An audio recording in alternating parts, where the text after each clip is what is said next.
We all know that Islam gets a bit of a bad rap in Western discourse and coverage. And because of this, many people who aren't familiar with the religion associate it with things like violence, oppression, and conflict. And in all of this, one word that often comes up is jihad, a word that is often taken to mean something like holy war. But this is a word and a concept that is often very misunderstood. In fact, many Muslims around the world are quite frustrated that people like these jihadist groups have sort of hijacked the term and turned it into something that it shouldn't be or that it hasn't been previously.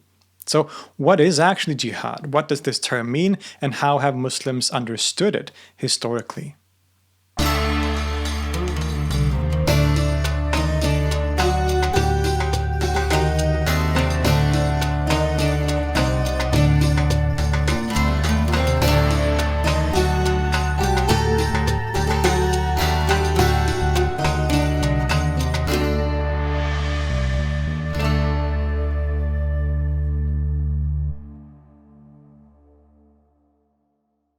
First of all, we need to get rid of the most obvious and common misunderstanding. The Arabic word jihad does not mean holy war. Rather, it means something like struggle or striving. And this becomes important for our understanding of the concept and to broaden our understanding of what it means. For most Muslims in the world, jihad is indeed an important concept and part of the religion, but this doesn't mean that they are referring to the military jihad that so many of the rest of us associate with it. It can mean any kind of jihad or struggle that is spiritual or connected to religion in some way. Jihad is a struggle or striving in the cause of religion. And this can mean striving to be a kind person, striving to fight against injustice, struggle to fight climate change, something that has become known as green jihad, and much else. In the Quran, which is the earliest source that we have for Islam and its history, jihad, in other words, derived from the same root, jahada, so jim, ha, dal, is mentioned several times, and here they can take both military and non-military meanings. So the word jihad and its cognates is used in the Quran, and sometimes it's used as in a sort of military and violent way, other times not, right? So it can mean both. The same is true of hadiths, which are the sayings of the Prophet Muhammad and reports of his actions and proclamations. Indeed, one of these hadiths has become very famous in this regard. It is told that when returning from a battle, the Prophet Muhammad said that, quote, "You are now returning from the lesser jihad, jihad al-Asghar, to the greater jihad, jihad al-Akbar." And the greater jihad here refers to the inner jihad, the fight against the self and the ego to be a better person, and the lesser jihad is the actual exterior military jihad. Now, some have argued and will argue that this particular hadith is inauthentic, that its chain of transmission, for example, is less than ideal, and therefore there is not an authentic hadith of the Prophet. But this doesn't really matter for our purposes here, because Muslims across history have seen it as authentic and used it as such, right? That's all that really matters for our discussion. Indeed, the major Muslim scholar from the 17th and 18th century, Abdul Ghani al-Nablusi, writes in one of his letters that the major jihad, defined as the struggle against the internal enemies, is more important than the lesser military jihad, since, quote, "The faithful is in a constant struggle against his self in order to avert his corrupting tendencies until he dies, whereas his struggle against the infidels is different. It is on at certain times and off at others." Moreover, the famous medieval scholar and polymath Ibn Hazm conceives of 4 kinds of jihad. The jihad of the heart, jihad bil qalb, combating the devil and one's own evil inclinations. There is the jihad of the tongue, jihad bil lisan, which is speaking the truth and spreading the religion through words and the tongue. There is jihad of the hand, jihad bil yad, to do right in the world, to give to charity and to combat injustice. And then lastly, the jihad of the sword, jihad bil sayf, which is fighting against the exterior enemies of the religion. And that last point is important because with all of these disclaimers so far out of the way, You know, we should keep all this that we've said in mind. We should nuance the discussion, the understanding of jihad in the more broad sense, which is very important for the understanding of jihad within Islam. At the same time, there is no denying that, for example, when we read the earliest manuals of Islamic law, the earliest writings of Islam, when it refers to jihad, it primarily refers to military jihad, refers to warfare, right? This has been a reality in the religion and has been a very important part of the religion, and there's no turning away from that. So with all that said, how has this particular form of jihad, what Ibn Hazm calls the jihad of the sword, the exterior jihad in the form of warfare and violence, so to say, how has this been understood and conceived by Muslims historically?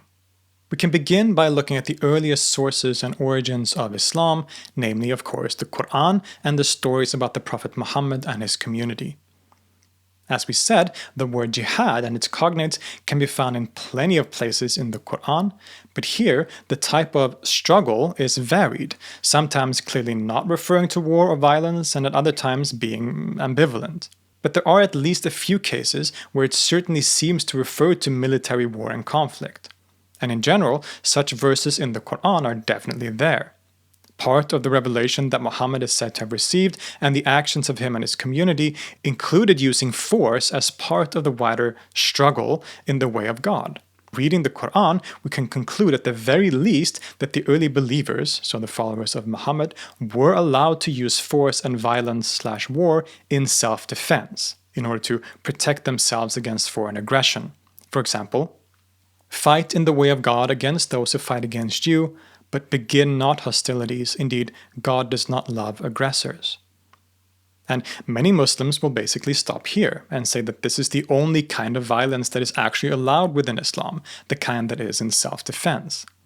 Now, some might object here and point to many other verses of the Quran that point to more offensive warfare, but usually when these are quoted by critics, as well as some Muslims who want to justify war, they will ignore the verses that follow, which usually nuance the previous statement. So, for example, the famous sword verse in Surah 9, it says, "But once the sacred months have passed, kill the polytheists who violated their treaties wherever you find them. Capture them, besiege them, and lie in wait for them on every way." So that's often quoted by critics of Islam, for example, but they often neglect to also include the next verse, which says, "But if they repent, perform prayers, and pay alms tax, then set them free. Indeed, Allah is all forgiving, most merciful. And if anyone from the polytheists asks for your protection, O Prophet, grant it to them, so that he may hear the word of Allah, then escort them to a place of safety, for they are a people who have no knowledge." Some will argue for this view of self-defense, but not everyone, of course, and many of the early believers certainly seems to have held that part of the wider Islamic movement and religion included a struggle to spread the rule of Islam, what would later become known as the Dar al-Islam, the abode of Islam, to the rest of the world. Some of the actions of Muhammad's community during his life indicate that they had a kind of expansionist tendency, although counter-arguments can and have certainly been made. But certainly in the periods after the Prophet's death, with the early caliphs, we see an expansionist policy being put into practice as the Arabs went on to conquer an impressively large portion of the world at the time. And when the early sources talk about jihad in a military sense, it usually includes a collective call to spread the rule of Islam, which they saw as a just society basically, to the rest of the world. Worth pointing out here is that there really wasn't any emphasis at all really on spreading Islam as a religion. In fact, for the early caliphates and the early decades and centuries of Islam, the idea of other peoples other than Arabs becoming Muslims seems to have been outright disliked. Right? They didn't want people to convert to Islam. It was seen as an Arab religion, at least by some in the early leadership of Muhammad's community and successors. And indeed, in the Quran, it very emphatically states that there shall be no compulsion in religion. And the early tafsir commentators on the Quran all seem to interpret this in the clear sense that it seems to have, in that religion, including Islam, is not allowed to be forced on anyone. No one is supposed to be forced to convert, right? So this was a very important part of that early community. Now, even though it was uncommon and seemed to go against the basic ideas of the Quran and the early community. Of course, it still did happen in certain circumstances, and there were also certain circumstances where, there were certain like loopholes, like even though no one was forcibly converted, they were still put in a certain position to where converting would have been most beneficial to them, etc. Right? So there are nuances even to this question, but this was a part of this early Islamic policy, right? And this fact can be very much seen in the fact that the majority of people living in Islamic lands, living in the Islamic caliphates, the Umayyad Caliphate, the Abbasid Caliphate, were still majority non-Muslim for centuries after the Muslim conquest, right? These areas did not become majority Muslims until maybe the 900s, right? It was many centuries before that happened. So conversion to Islam of the local peoples were a very gradual process. And it wasn't, especially in the early period, wasn't really pushed on anyone. And there were clear political and economic reasons behind this, as we will see. And this is also an essential part of the very character of Islam, especially as it appeared in this early period. In the Quran and the policies of the early believers especially, it becomes clear that the wider category of Islam as a social system and religious worldview included and embraced other religions as part of that wider phenomenon and the scope of Islam, so to say. The Quran talks about other religions, especially Christianity and Judaism, and even though it criticizes them on a number of points, it still includes them as existing religious groups within an Islamic framework. The Quran seems to indicate that churches and synagogues are forbidden to be destroyed, for example. Quote, "They are those who have been expelled from their homes and for no reason other than proclaiming, 'Our Lord is Allah.' Had Allah not replied the aggression of some people by means of others, destruction would have surely claimed monasteries, churches, synagogues, and mosques in which Allah's name is often mentioned. Allah will certainly help those who stand up for Him. Allah is truly all-powerful, almighty," which many Islamic scholars have interpreted in this precise way. Ibn Hazm even supposedly argued, based on this, that it was obligatory for Muslims to fight to help protect such religious buildings from attack by others. And the Quran even seems to indicate, of course depending on who is interpreting and who you ask, that at least some Christians, Jews, and other quote-unquote believers will end up in paradise.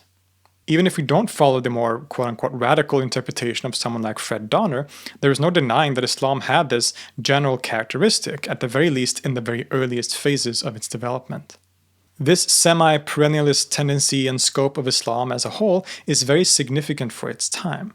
And while it's certainly true that these non-Muslims were forced to pay the jizya tax in order to practice their religion freely, this is still profoundly inclusive for its historical context, compared to other empires at that time who sometimes outright forbade religious minorities from existing altogether. It was convert or die. Whereas in Islam, this was, at least in theory, not really on the table, even if it definitely did happen from time to time. This is getting us a bit off topic, but it shows you that this idea of spreading Islam as a religion, forcing people to convert, was really not on the table, at least in the early period, and really for most of history, even though, again, it did happen. In the early period, they were actively against this idea, especially the Umayyad Caliphate seems to have been actively against non-Arabs converting. And aside from whatever reasons you want to highlight for this, I think one of the main reasons was, of course, economical, because when the Muslims conquered the land, non-Muslims and non-Arabs in the early days were forced to pay the jizya, the tax, which did allow them freedom to practice their religion and to go about their day, basically, while they sort of paid tax and answered to the caliph. If a bunch of people converted to Islam, they didn't have to pay the tax anymore, that would significantly impact the economy of the state. Now there wouldn't be as much income to the state, right? So they actively did not want people to convert for that reason. And we see this, for example, in the fact that during the early Umayyad Caliphate, when non-Arabs converted, like say Persians would have converted to Islam, they still had to pay the jizya. Even though they were now Muslims, they were non-Arab Muslims, they still had to pay the jizya. right? So you see that this income from this tax was very important to the state, which was one of the reasons why people weren't really encouraged to convert to the religion. But my point is that when the Islamic religion was spread, often through military conquest, it was to spread the rule of Islam, the Dar al-Islam, as we will get into this term later on, this abode of Islam, which included within itself Christian, Jews, other religions were included within the wider scope of this Islamic framework, this abode of Islam. Not everyone was to convert to Islam, but certainly military action was taken to spread this wider rule of Islam. So war was part of the early Muslim story. There is no denying that. The Prophet participated in wars, whether only defensively or not, and his followers would use military means to expand their rule over vast parts of the world. So how did these Muslims actually think about conducting war then? Well, here, the early Muslims are very significant as they developed some of the earliest examples of what is called just war theory, a systematic conception of when war is justified, and perhaps more significantly, how war is to be conducted in a just way. In Latin, the official terms for this is jus ad bellum, right to war, and jus in bello, right or justice in war. Even before these traditions became more firmly established in the law schools and early jurists of Islam, we find their sources and the earliest expressions of core ideas already in the stories about the Prophet and his companions. For example, before they would go out into a battle, the Prophet spoke to his companions and instructed them on how war should be conducted. Quote, "Set out for jihad in the name of Allah and for the sake of Allah. Do not lay hands on the old verging on death, on women, children, and babies. Do not steal anything from the booty and collect together all that falls to your lot in the battlefield and do good, for Allah loves the virtuous and the pious." Collecting all the statements from different sources of hadiths, one can find a couple of different recurring rules for warfare according to the Prophet. Do not kill any child, any woman, or any elderly or sick person. Do not practice treachery or mutilation. Do not uproot or burn palms or cut down fruitful trees. Do not slaughter a sheep or cow or a camel except for food. A direct quote, "If one fights his brother, he must avoid striking the face, for God created him in the image of Adam. Do not kill the monks in monasteries, and do not kill those sitting in places of worship. Do not destroy the villages and towns, do not spoil the cultivated fields and gardens, and do not slaughter the cattle. Do not wish for an encounter with the enemy. Pray to God to grant you security, but when you are forced to encounter them, exercise patience. No one may punish with fire except the Lord of fire. Accustom yourselves to do good if people do good, and to not do wrong even if they commit evil." These are pretty significant points that he's making, and I'm sure some of you will be surprised. But this is not exclusive to the Prophet himself either. We can confirm that these ideals were upheld as important by his companions and followers, as we find very similar statements made by some of the early caliphs. For example, there was a report about Abu Bakr saying, quote, "Stop, O people, that I may give you 10 rules for guidance on the battlefield. Do not commit treachery or deviate from the right path. You must not mutilate dead bodies. Do not kill a woman, a child, or an aged man. Do not cut down fruitful trees. Do not destroy inhabited areas. Do not slaughter any of the enemy's sheep, cow, or camel except for food. Do not burn down date palms, nor inundate them. Do not embezzle, misappropriation of booty or spoils of war, nor be guilty of cowardliness. You are likely to pass by people who have devoted their lives to monastic services. Leave them alone." And when we look at the historical and archaeological evidence for the early Arab expansion, there is a lot to support the idea that these general rules were followed for the most part. It's often claimed that Islam was quote-unquote spread by the sword, but what does that actually mean? If we mean that in the sense that Islam as a polity, Muslims as rulers, so to say, were spread through military expansion, then there is certainly a truth to this claim. But as we also saw, the populations of the Middle East and beyond were generally not forcibly converted, but sometimes actively discouraged from it. The nature of the conquests themselves are hard to pin down with any certainty, and historians and scholars will debate and disagree on how to portray them. And this is partly because of the variety of our sources and the evidence. We often hear that it was a bloody conquest full of destruction, but this is often based on hostile sources from much later in history. Instead, if we look at contemporary sources as well as archaeological evidence, the situation is a lot more complicated.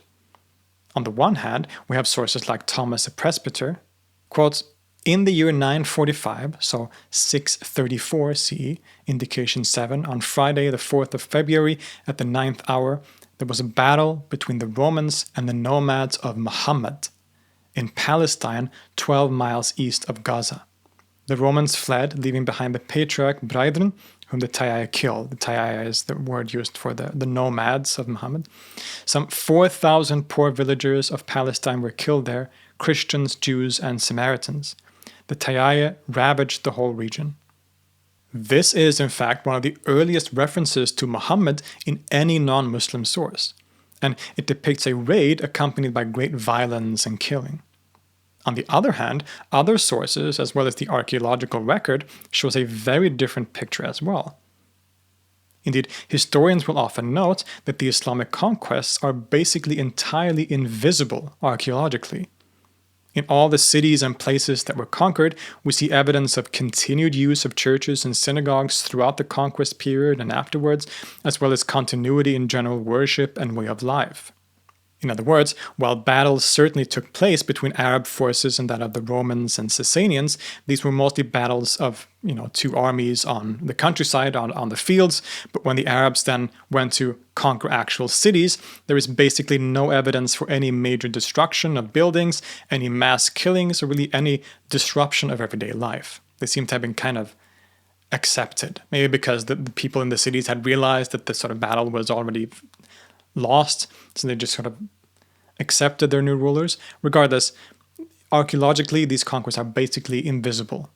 Now, given the rules of war that seemingly had been laid down by the Prophet and his successors, this does make a lot of sense and follows these general principles. Christians and Jews, and mostly Zoroastrians in Iran, were allowed to continue practicing their religion as part of the wider Islamic framework, as long as they, of course, paid taxes to the new rulers, which some have argued were sometimes even less harsh than the taxes that they already paid to the Romans prior to the conquest. Indeed, there is evidence that the borders between religious affiliations weren't all that strict either in the early period, as has been argued by scholars like Fred Donner. We know that Muslims and Christians shared common worship spaces in the early days, for example. Muslims would pray in churches by installing a mihrab in a church, such as in the Kathisma church in Jerusalem. Some sources also seem to indicate that the first governor of Jerusalem appointed by the Muslims was in fact a Jew, although the evidence for this isn't really totally reliable or certain, but that is a common thing that is claimed. The so-called Islamic armies, such as the ones that carried out the raids mentioned before, weren't exclusively made up of quote-unquote Muslims either, but were accompanied by Arab Christians and others, as is evident from sources. Fred Donner notes that an East Syriac Christian text written in northern Mesopotamia in 687 or 688 notes that the believers, referred to in the text as the kingdom of the Tayaya, the nomads, demanded tribute but allowed people to stay in whatever faith they wished. It also notes that among the believers who engaged in widespread raiding parties in these years were many Christians. The Nestorian patriarch Ishu'ayab III in Iraq, writing a letter to one of his bishops in 647 or 648, notes that the new rulers not only do not fight Christianity, but they even commend our religion, show honor to the priests and monasteries and saints of our Lord, and make gifts to the monasteries and churches. This paints a quite different picture than what many of us are used to, but it does align with at least one certain interpretation of the ideals of the Quran and the actions of the Prophet and the early successors that we saw from before. Indeed, this question of Christians serving in the military is also important for the wider discussion of jizya. This poll tax that was imposed on non-Muslim populations was one that exempted them from military service. It was basically only the men who had to pay the tax, as they were fit to serve in the army but chose not to. If one didn't pay the tax, you instead had to take part in the military campaigns of the caliphate. Now, we do see a bit more of a restrictive attitude being enforced from the time of the Umayyad Caliph Abdul Malik, whose rule marks a very important point for the development of Islam as we know it. He seems to have much more clearly drawn the boundaries between Muslims and non-Muslims, streamlined the government to be more privileged for Muslims in particular, and made Arabic a more official universal language. We're getting a bit off topic in terms of war here, but these are nuances and aspects that will play a role as we continue the discussion on the legal discussions on war in Islamic law. And in order to understand how war/jihad and its conduct was further developed in the field of fiqh or jurisprudence, this is the process of deriving sharia basically, let's turn to a few examples in the early history of the topic, including important figures like Abdurrahman al-Awza'i and Muhammad al-Shaybani. As we get into the period when Islamic law and practice was really becoming established, and as we read the early manuals and works of fiqh or jurisprudence, we can confirm a few things. Firstly, that jihad was definitely seen as part and as an important part of the wider Islamic religion. I mean, the fact that the original and most common title for the early caliphs was Amir al-Mu'minin, or Commander of the Faithful, an essentially militaristic military title, tells us as much too, right? But what also becomes clear was that when it comes to military jihad, there were very strict and important rules and restrictions on how war should be conducted and when war was justified. And this is where some of those prominent jurists and scholars become relevant. The most influential and important early source for this topic is probably Al-Shaybani, the student of Abu Hanifa and one of the foundational figures of the Hanafi school. But this, of course, long before that school existed as such as a proper school, but he's one of the early originating figures of that school. Shaybani famously wrote a work called Kitab al-Siyar, the Book of Siyar. Now, Siyar is usually translated as something like international law. And this work is a significant historical document on this topic, which includes warfare, of course, and for the study of ethical contemplations about how such law is to be conducted. But of course, he wasn't the only one writing on this topic, and another very early figure whose writings on Siyar and war has been very significant, both historically and today, is the aforementioned Al-Awza'i, the Umayyad jurist and judge who lived primarily in Damascus and Lebanon. No surviving school or madhab from Awza'i survives in the same way as the Hanafis derived from Shaybani's circle, for example, but he's nonetheless very influential, among other things, because of his treatment of Siyar and rules of war. So these are two of the main early sources that we will use for understanding of how these policies and ideals around war in Islamic law developed in this period. So first of all, and once again, jihad is certainly part of the religion of Islam to these jurists. But they importantly point out that it is a collective duty or obligation, not a universal one. In Ibn Rushd Bidayat al-Mujtahid, the much later great philosopher and Maliki jurist says, quote, "Its imposition is a communal obligation, that is, when some undertake it, the rest are absolved of it." What this means on a practical level is that military jihad is something that is carried out by an army with dedicated soldiers and led by a caliph. It's similar, in other words, to how many nations would conduct offensive or defensive war.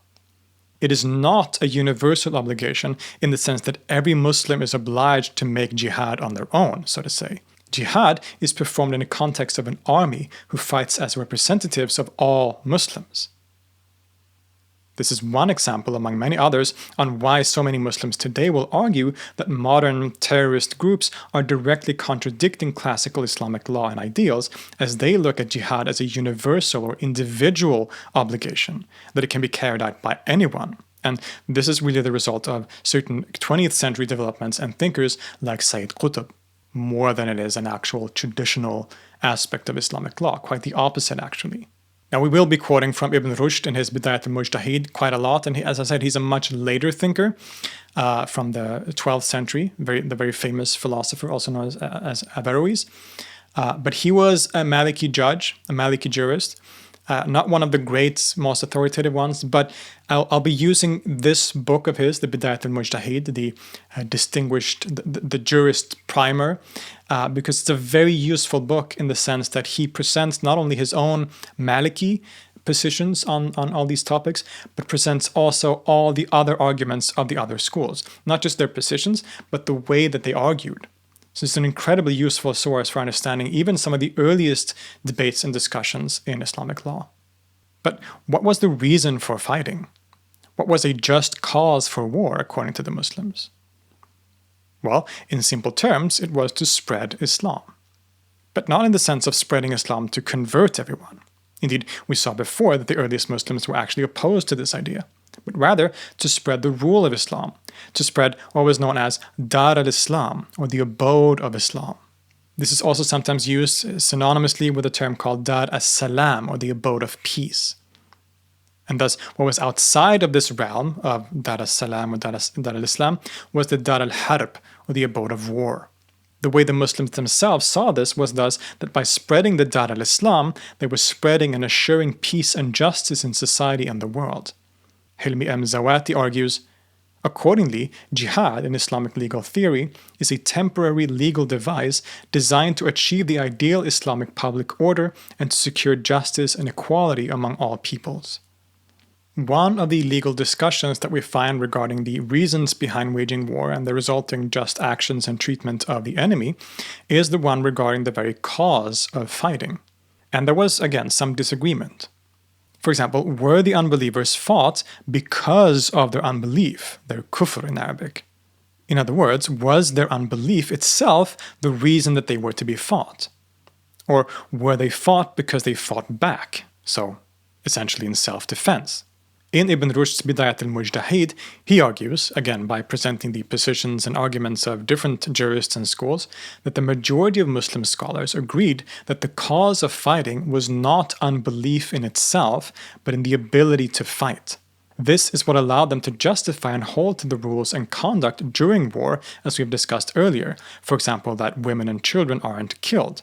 Neither are the elderly or the blind or the monks or anyone that doesn't fight, because they aren't fought because of their unbelief. It's only those among the enemy who actively fight us that it is permissible to kill.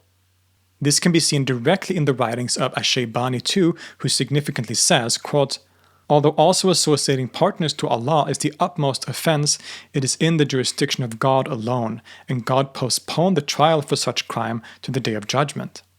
As for the offenses that he prescribed punishment for in this life, it is in the interest of his subject to prevent fighting. This prevention cannot be achieved by killing those who do not fight. Therefore, only those who fight Muslims should be the subject of fighting. The only one who disagreed with this, according to Ibn Rushd's account, was Imam al-Shafi'i, who instead argued that it was unbelief itself that was the cause for fighting and for killing. But Shaybani's more quote-unquote humanitarian position that we just quoted above seems to have been more the norm. And this probably leads to a lot of new questions, right? If Muslims are only allowed to fight those who fight them, this seems to support the idea that Muslims are only allowed to fight in self-defense and never to conduct any kind of jihad or war offensively. But this was not necessarily the position of even someone like Al-Shaybani. Indeed, there was still this kind of expectation that any Muslim caliph or polity still had a sort of responsibility to spread the Dar al-Islam, the abode of Islam, the rule of Islam, even if by military means. So how did this work? How did they work this out? This seems to be paradoxical. Shaybani, in the Kitab al-Siyar, essentially argues that war is only permissible under three different circumstances, or for three different reasons. Number one, in self-defense. When a foreign state invades, it is obligatory for the Muslims to defend the state, which is of course justified very clearly in the Quran. Another reason is something that's sometimes been called humanitarian intervention. So for example, Muslims who have been captured and are held in enemy territory, or even non-Muslims under the protection of Muslims who have been captured in the same manner, then war can be justified in order to aid and rescue these prisoners. And thirdly, defense of the freedom of religion. And this is often where it gets interesting and a bit more complex. Indeed, freedom of religion involved that Muslims were allowed to practice their religion. And for that to happen, the place essentially had to be ruled by other Muslims. The Islamic religion also made a point of allowing other religions to exist within the state and under its protection. So this is one of the main reasons that it was legitimate to spread the Dar al-Islam or Dar al-Salam. The whole purpose behind war was to bring peace, And according to the Muslims of this period, true peace and freedom of life and religion could only become a reality under the Islamic State, so to say. This becomes quite clear in the discussions that revolve around conduct ahead of a battle. The rule of Islam is to be spread into new areas, as we saw, but the Muslims should always attempt to do so peacefully. There are certain requirements to be followed ahead of a battle. Before the Muslims are to engage in any kind of battle, it is basically required, according to this aspect of Islamic law, that they extend an invitation to the enemy to resolve things peacefully and diplomatically. This will often involve certain terms or options for the other party. They can either accept the rule of Islam, so to say, and thereby pay the jizya tax, and for that reason they are free to practice their religion. They have, in theory, equal rights to Muslims in society. They can go about their lives in whatever way they want. They just accept the Muslims as rulers. Secondly, they can convert to Islam, and then they won't have to pay the tax. Sometimes there's also a third option that they can come to terms, some sort of treatise, peace treaty or whatever. If none of these terms are met, if they refuse all of them, then that is interpreted as a declaration of war, that they are now fighting against the Muslims, and now the Muslims can then engage in battle. Another question that often arises is whether all people are allowed to pay the jizya and thus to keep their religion, or if it is only the so-called people of the book, that is, Jews and Christians. The scholars disagreed on this, but the pragmatic solution of most scholars, including, for example, Imam Malik, was that all polytheists, except for the ones in Arabia in particular, were allowed to pay the jizya. Thus, the extending of allowing people to keep their religion was universal for any other religion than Islam, except for polytheists in Arabia in particular, which had been the enemies of Muhammad historically. Other scholars only allowed Jews, Christians, and Zoroastrians to pay the jizya, but at least according to Ibn Rushd, this seems to have been the minority position. And history also shows that most people that the Muslims encountered were generally allowed to keep their native religion, even though, of course, circumstances of oppression and persecution certainly took place historically. The general policy seems to have been this.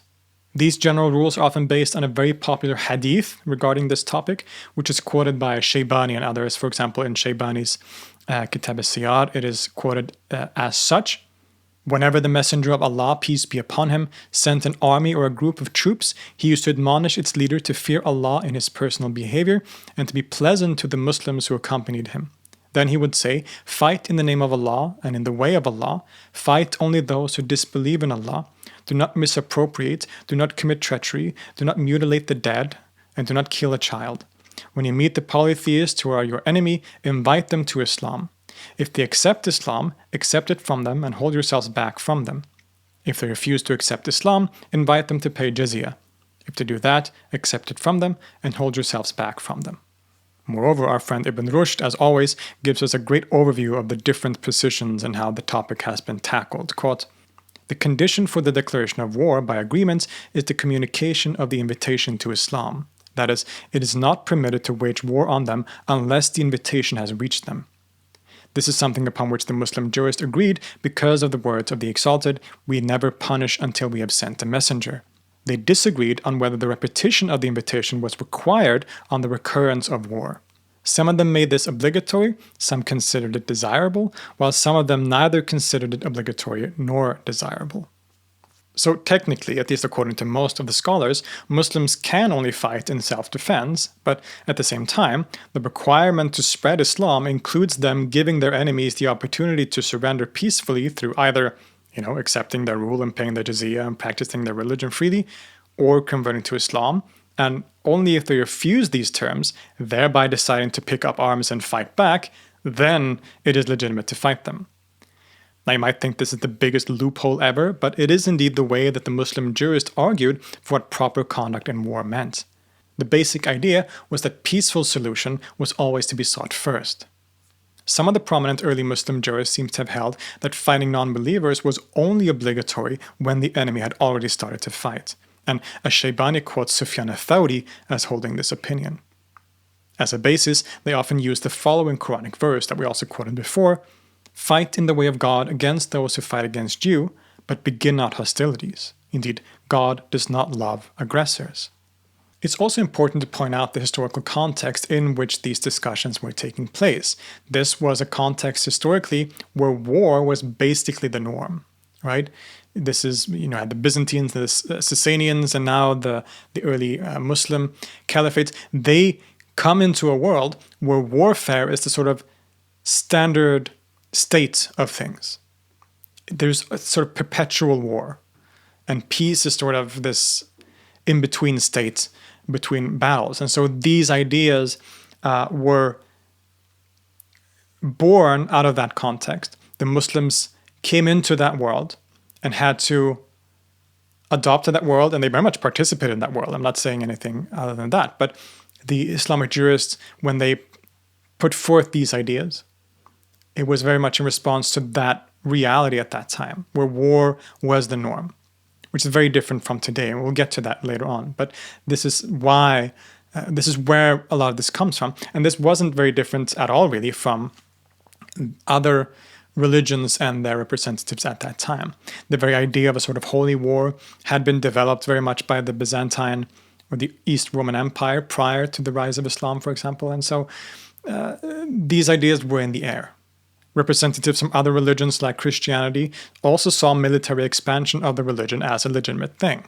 For example, the great Christian figure Augustine said, "To carry on war and extend a kingdom over wholly subdued nations seemed to bad men to be felicity, to good men necessity." But let's say none of these peaceful means actually work out, and now we are in a battle, so to say.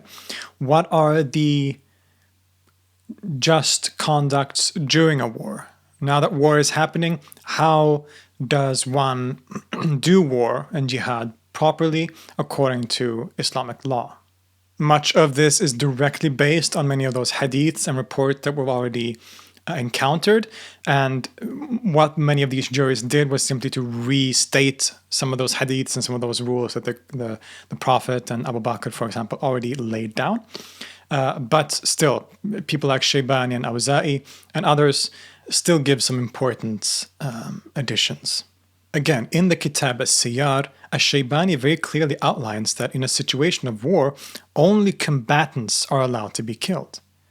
It is never permissible to kill or hurt women and children, religious functionaries like monks and priests, although Abu Hanifa seems to have had a different opinions on this, according to Shaybani's writings, the elderly, the insane or the sick, or generally any non-combatant at all. So no one who doesn't fight actively is allowed to be fought or killed. Unless, of course, they did start fighting the Muslims, right? So if a woman or maybe even a child picked up a sword and started fighting the Muslims, then they were combatants and now they could be fought, right? You get the idea. Shaybani also adds that it is not allowed to destroy any fruit-bearing trees, to kill any animal except to use for food, to steal anything from the spoils of war, or to become too proud when victorious.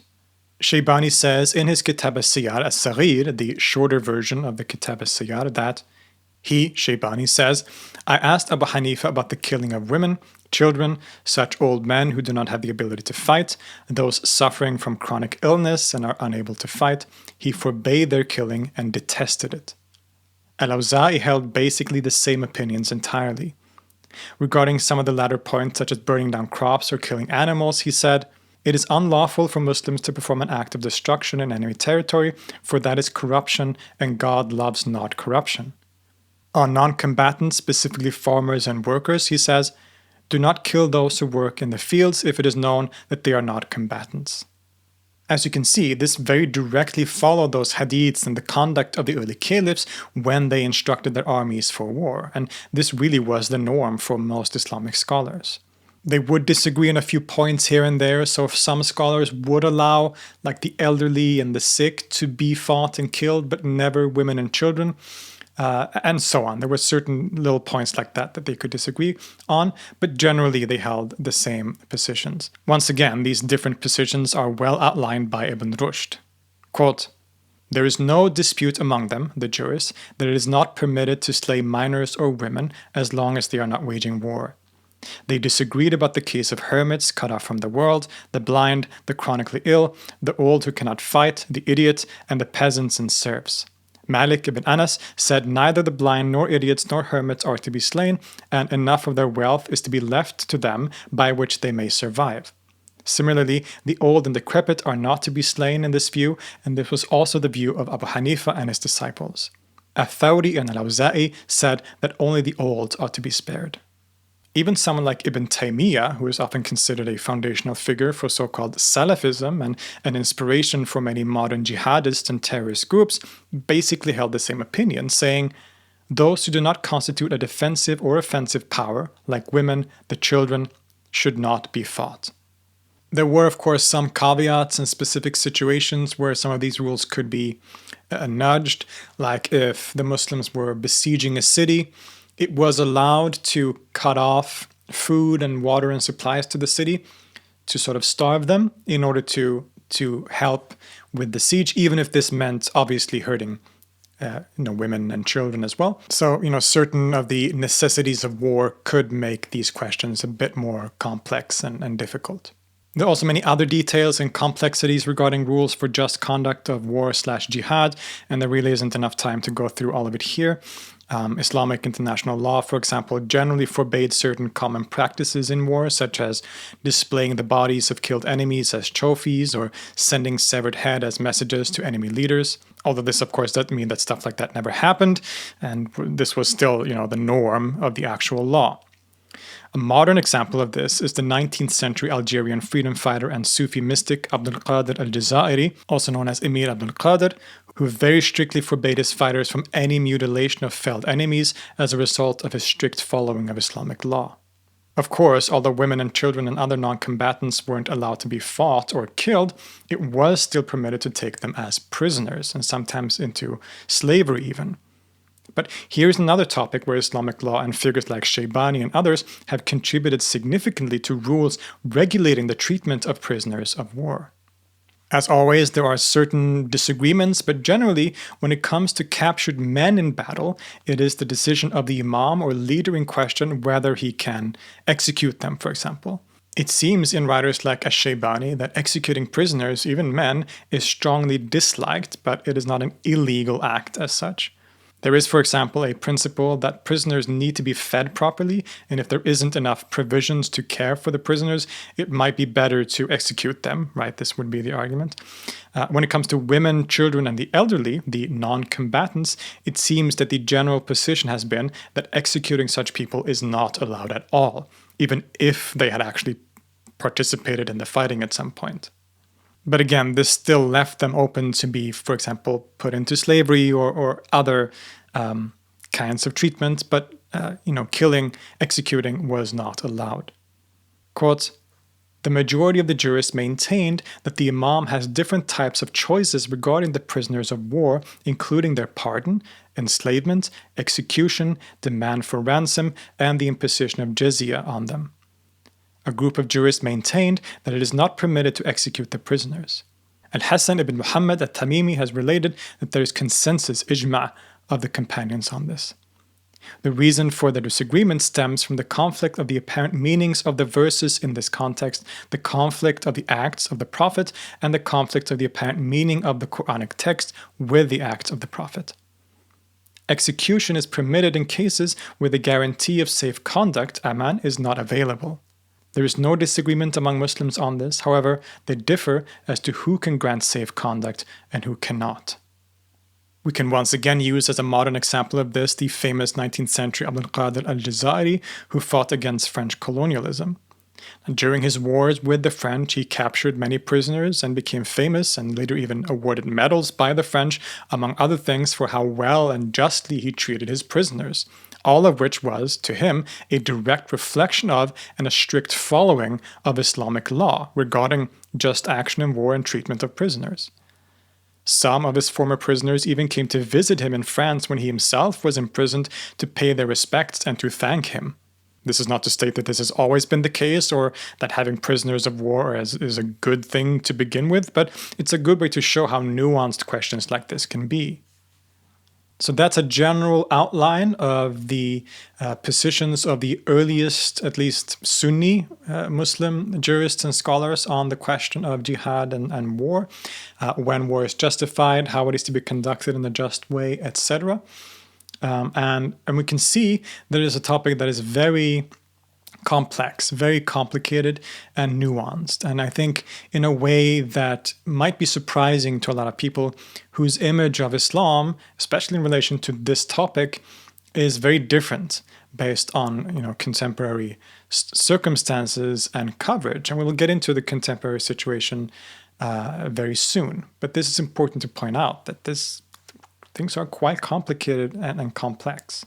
Another important question that we can ask is jihad always active, so to say? This seems to be a common understanding among some non-Muslims that Islam teaches some inherently perpetual state of war against all non-Muslims. Is this true? Well, as you've probably guessed, there are different answers. In the Middle Ages and during the Great Caliphates, there was often this perception that the caliphs had a duty to always at least try to expand the Dar al-Islam and fight against unbelief. But even here, this wasn't necessarily seen as an eternal thing. One quite common idea historically, at least symbolically, has been that jihad is active until the Roman Empire has been defeated. The Roman Empire at this time was, of course, the Eastern Roman Empire, often called the Byzantine Empire. So based on this understanding, this offensive jihad would have stopped being relevant after 1453, when the Ottomans conquered the great city once and for all. Secondly, as I said, we've mostly been talking about Sunni thinkers in this video, but in Shi'ism, the situation is even more different. Because the Shi'is have such an emphasis on the doctrine of the Imams, that the political and spiritual leadership of the Prophet Muhammad was inherited by his descendants in the line of Ali and Fatima, this strongly affects their ideas on jihad. Jihad can only be called and performed under the leadership of one of the Imams. And in Twelver Shi'ism, which is the largest branch of Shi'ism today, there hasn't been a present Imam since the 10th century. The 12th Imam, Muhammad al-Mahdi, went into occultation at that time and is expected to return at the end times. At that point, jihad will once again become relevant, but since his going into occultation until this day, no offensive jihad is legitimate according to the Shi'is. Of course, historically, the Shi'is have ruled certain empires like the Safavids and the Qajars, so they have been forced to find ways of still, justifying certain offensive wars clearly, but this is the general official positions of the Shi'is. And this gets us to another very important point that many people forget, which is that things change over time and place, of course. The positions of Muslim jurists on things like jihad today aren't necessarily the same as they were back then. When I hear many people who are critical of Islam, they really love to quote medieval Muslim authorities on these matters while ignoring contemporary Muslim scholars that have very different opinions and positions that have changed because of the different historical and political circumstances. This is true all across history and especially today. For example, even though the Sunnis don't share the doctrine of the Imam with the Shi'is, as we saw before, the traditional position is that jihad is a collective duty and must thus be led by a legitimate caliph that leads the community. Most Muslims today would argue that such a caliph doesn't exist and hasn't existed since the fall of the Ottoman Empire. In fact, this was one of the arguments used by the great Senegalese Muslim reformer, Sufi master, and non-violent freedom fighter Ahmed Bamba, who said that because there is no caliph for the Muslim community, offensive jihad is illegitimate. And also in a famous fatwa shows precisely what I am talking about, that Muslim scholars and jurists take historical circumstances into account when interpreting and reinterpreting these doctrines. Quote, "O my Muslim brothers, do not get involved in this so-called jihad, which only would result in human losses and material destruction, not to mention the havoc it would wreak in the country. If you say to me that jihad is prescribed by Islamic law and sunnah, my response is that it was so in times and circumstances that are different from yours and for people who are different from you. We should treat Christians the way that they were treated by the Prophet Muhammad. They lived in a peaceful cohabitation without any hostility nor contempt. And he isn't alone in this. Most of the major scholars of Islam today have nuanced positions on the question of jihad, as well as its connected topics like slavery. One famous example is the open letter sent by some of the major Muslim scholars around the world to Abu Bakr al-Baghdadi, the leader of ISIS, basically condemning the organization's actions and arguing that they had misappropriated and misinterpreted Islam and Islamic law to justify those actions. Among the things that they brought up in the letter are precisely these traditional rulings about the protection of non-combatants and the just reason for war, all of which ISIS broke according to them. A selection from the summary section says, "It is forbidden in Islam to ignore the reality of contemporary times when deriving legal rulings. It is forbidden in Islam to kill the innocent. It is forbidden in Islam to kill emissaries, ambassadors, and diplomats. Hence, it is forbidden to kill journalists and aid workers. Jihad in Islam is defensive war. It is not permissible without the right cause, the right purpose, and without the right rules of conduct." The fifth point, the first one here, shows you exactly what I'm saying, that contemporary Muslim scholars, while never consciously changing any of the fundamentals of the religion, still consider it part of the wider scope of the law that certain aspects can be adjusted according to changing situations, the reality of contemporary times mentioned here. For the same reason, many scholars today have abandoned the whole framework of Dar al-Islam versus Dar al-Harb because they argue the geopolitical situation today is so much different from back then. We live in a time of nation states and organizations like the UN that at least try to protect the rights of people and their freedom of religion. So the same policies from medieval times are not really relevant in the same way anymore. Major Muslim scholars today, like Sheikh Abdullah bin Baya, have emphasized this idea of al-fiqh al-waqi'i, that jurisprudence must take into consideration the current situation and context, and argues that the modern reality of citizenship and its requirements and obligations renders the medieval division outdated and almost obsolete. He says, quote, "The issue of the abode is this. Most people think that the world is divided into two abodes, the abode of peace and the abode of war. The abode of peace is the land of the Muslims, Dar al-Islam, and the abode of war is everywhere else. So the central aspect of international relationships with the Muslims is aggression. It is one of war. This idea is wrong.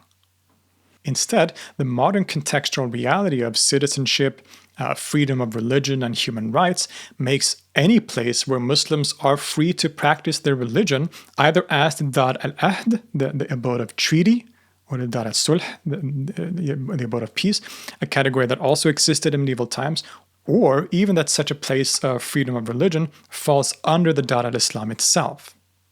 One fatwa, which refers to the authority of people like the aforementioned bin Baya, states, "First, the term Dar al-Islam, or the territory of Islam, and Dar al-Harb, or the territory of war, and Dar al-Ahd, or territory of peace treaty, are jurisprudence terms that did not occur in Quran and authentic Sunnah.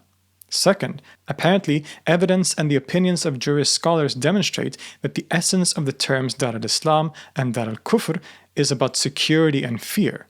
In this view, if Muslims are able to practice their religious rights and enjoy religious freedom, then this territory is Dar al-Islam, or territory of Islam." With all of this in mind, you can probably understand why so many Muslims around the world were horrified when groups like Al-Qaeda or the Islamic State did what they did and saw them and their actions as non-Islamic, because based on traditional Islamic law, they were very clearly violating and breaking with, going against many of the most fundamental aspects of Islamic law when it comes to conduct during war and some of the rules that come with it, right? Now, as a neutral observer, I'm not here to sit here and say that either position is right. Of course, those groups had their own way of interpreting the Quran and the law and the Sunnah in ways that they felt justify these actions. These arguments are perhaps for another time and another episode. But still, many Muslims of a more traditional bent see this as directly going against the traditional positions on Islamic law. And we see this, for example, in the scholars and their letter to al-Baghdadi, where they condemn many of those actions precisely based on what we've been talking about today. In this sense, it is important to keep in mind that almost all cases where we find these kinds of acts of violence and terrorism, this comes out of a specific group of Islam that is often referred to as Salafism or Salafiyya. Now, even within Salafism, this is a small minority, and this does not represent all of Salafism very clearly. But what Salafism is a kind of modernist reform movement that turns against tradition. Right? It rejects a lot of the tradition of the established schools of law and that has been developed over the centuries, and aims to go directly back to the sources, to read the Quran and the Hadith and sort of reinterpret directly based on the Hadith without resorting to this long tradition of scholarship. This is a caricature and a very simplified version of Salafism, but that is generally their position. And the actions and interpretations of some of these modern jihadist and terrorist groups is only really possible through that perspective, through that sort of reform, rejection of tradition. Hopefully you can now understand some of the backgrounds for some of the debates and discussions within Islam today regarding this topic, and that's certainly things like jihad and war can be a very thorny issue because of it. As a very significant aspect of Islamic law and Islam generally, the topic of Siyar, international law, and war/jihad is a very complex topic with a long history of a lot of scholarly debates and development and discussion, most of which is very rarely taken into consideration when this topic is discussed today in public discussions and debates. So I hope that this episode has given you some new things to think about and to incorporate into those discussions. Things are a lot more complex than we are often led to believe, and that deserves to be brought to attention. So I hope this episode has been helpful in that sense. I would like, as always, to thank you all for watching and listening, and to thank especially my patrons on patreon.com who keep this channel going monetarily. It really is true that none of this would be possible without your support, so thank you so much. If anyone else wants to become a patron, and really, again, I want to expand what I do on this channel. I want to hit a new gear on this channel, and that is really only possible with your support. You know, the income from Google AdSense and ads is very nice and appreciated, but it's uneven, so it's hard to budget, it's hard to plan ahead, right? So Patreon is really the best way to support me if you want to do that. I will leave links to that in the description. You can also leave a one-time donation through PayPal or on Patreon. It's also possible nowadays. But of course, it is highly appreciated and amazing that you just keep watching, that you subscribe to the channel, that you engage in the comments. I really appreciate all of the support and this beautiful community that we have here. So thank you all so much. Again, if you want to follow me and my work, you can find me on my socials, which are on screen right now. You can also find me on my other channel dedicated to music called Philip Holm. Similar to content here, but more dedicated to music. So if you're interested in that, as well as my own music, check that out. For now, thank you again so much, and I will see you next time.